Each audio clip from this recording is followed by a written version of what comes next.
Friends, today is February 10, 2026, and I want to read to you a single verse from Matthew 5. We're going to be looking at Matthew 5 for most of the rest of this week, and we're going to start with verse 39, and there's a little paragraph that runs up there through verses 45, 6, 7, and 8, and we're going to look at that this week.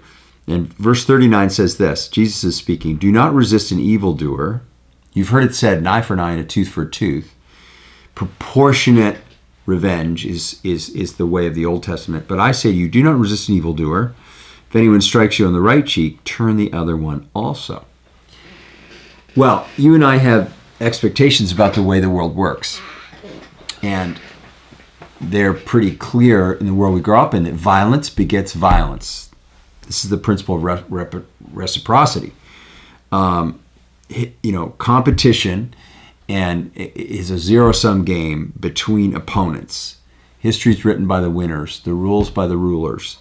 And these expectations can harden into our mind that it's a tit-for-tat reactive world that we live in.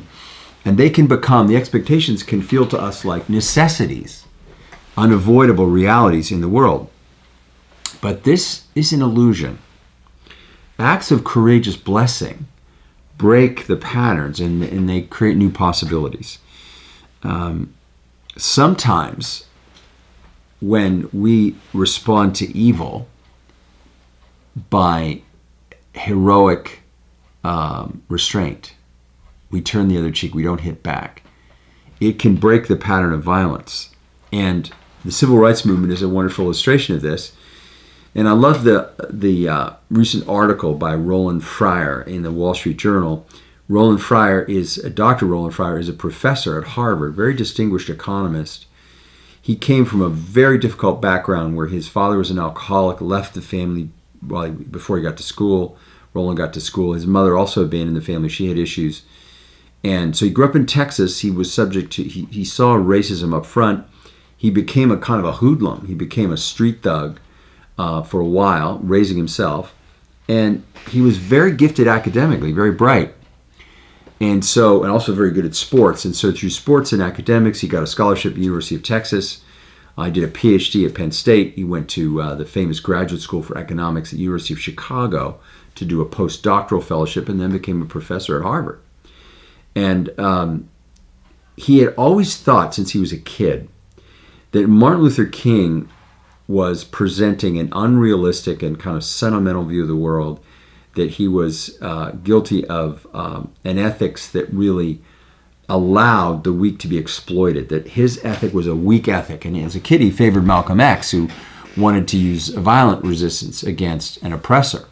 Martin Luther King, based on the Sermon on the Mount, on this idea of not resisting the evildoer, he decided on the tactic of nonviolent resistance. Now, when Fryer came to actually study nonviolent resistance, using all the tools of economics that he had learned and indeed was teaching, he saw that there was a certain strength, a definite strength that was required by this approach, a real courage, a real determination, and a kind of fierce restraint that refused to play into the dynamics of oppression.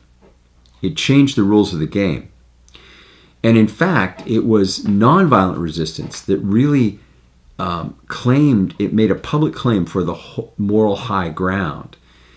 And rather than the press being able to cover protests as themselves being acts of violence, if you were covering a protest and there were acts of violence, you would write a law and order article about this being a disturbance of law and order.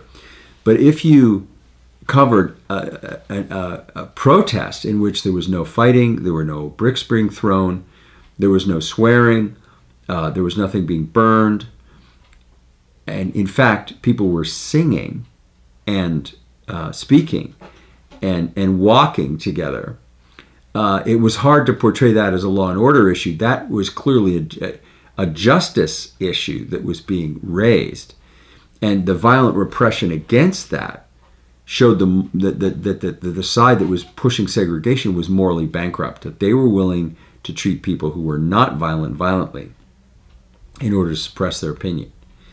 And so pretty quickly, the only people who were opposing the civil rights movement were hardcore segregationists, and they didn't have a moral ground to stand on.